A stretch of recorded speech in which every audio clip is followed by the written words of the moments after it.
administrator can exercise his own powers. And I have given him the responsibility to directly oversee all the divisions and the departments of the provincial government. Very soon, within the month, together with Nainday Lim, who made her earlier information already, we will give time visiting the offices of the provincial government, because we would like to see not only the persons and the people manning these offices, but also make sure that we know your working places. Because your working places contributes to the wholesome atmosphere of the service that you give to our constituencies.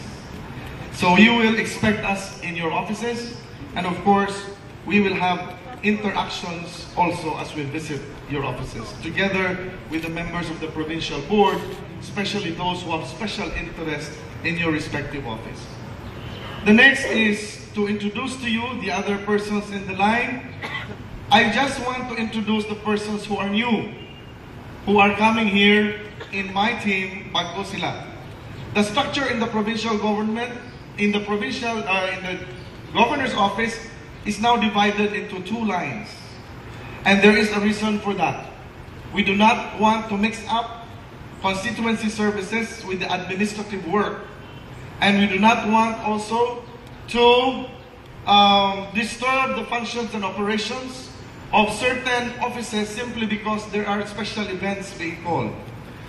In the office of the governor, there is a person in charge for internal affairs.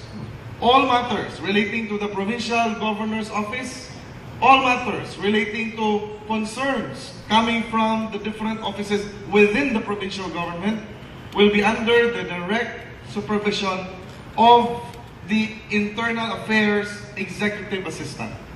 And he is Mayor, Vice Mayor Ben Redulia of the town of Bohol. Let's give a big hand to him. He is a professor, he is an engineer, he knows systems management, and he has been in the legislative and the executive branches of the local government. He is a lecturer, and I think he can help a lot in managing people. We have also somebody in charge of external affairs. Those that relates to people outside the capital, outside the governor's office, including local governments, including constituency services. We have somebody here who smiles all the time to anyone who goes to the office, and he is Tatay Billy Tongko for external affairs. So ako yun silang i-instructionan nga kada empleyado sa Kapitolyo nga musod sa governor's office, kinahanglan smile ang isuga, dili dungog-dungog. And then under them, of course, under the internal affairs section, we have the usual administrative section of the capital. So maura na sila gihapon, no? Na silang Felix Miurada. And then we have also the finance group, including the internal audit. Jerome is being retained there, but I am asking Tessie Pernia to assist as a consultant for that office. And then Tessie Pernia is not new to you. She is the person who helped us before in institutionalizing our fiscal management also in the capital. And for all the attached agencies under the office of the governor, we have so many attached offices. I noticed that in the organizational structure. We are going to establish programs that will hit the grassroots of our community. We are going to establish countryside action programs against poverty. We are going to establish programs that will be for the prosperity programs of the provincial government, emphasizing on prosperity rather than on the more negative terms, the anti-poverty and all those. We want to make it positive, prosperity programs. And we would like all the attached agencies to be under the supervision of one person. And I have requested our provincial agriculturist to move out of the provincial agriculture's office and occupy the coordinating unit of all these attached agencies under the office of the governor. So Lisa Quiroz is requested to transfer her services there, where so many multiple services are being given under the office of the governor. But you don't have to worry because our Provincial Agriculture Office will be manned by a person who has rose from the ranks, became a scholar in Australia, and is also ably assisting our provincial agriculture programs. And he is Larry Pamugas, heading the Provincial Agriculture Office. I would like also to inform everyone that under the Governor's Office, where you have a structure for the external affairs, this is the section that handles constituency services, special projects, as well as local governments. All matters relating to local governments will be under the unit of the former mayor of Dawis, Dodong Gakayan. Under also the special, before I proceed, may I acknowledge the presence of the heaviest among our officials, not in weight, not in size, as you already misconstrued the statement of Nang Inday Ganiha. Pero when you say heaviest yun nagkikanadak agbuto dito sa segundo distrito. Roy J. Liv. Ay, Roy J. Umamoy. Nakambayan man silang Inday sa Roy J. Umamoy. Thank you very much, Roy. Our constituency services, matters that relates to direct to constituency delivery of services nga mo na sa Office of the Governor, siya mo traffic ngadto sa mga opisina. Na mga tao sa Office of the Governor, nagtuo sila tanang serbisyo to adito. Dili pwede nga simod mo itudlo sa ato ang mga empleyado sa Governor's Office. We have a person in charge to man the traffic so that they will be guided to the proper offices.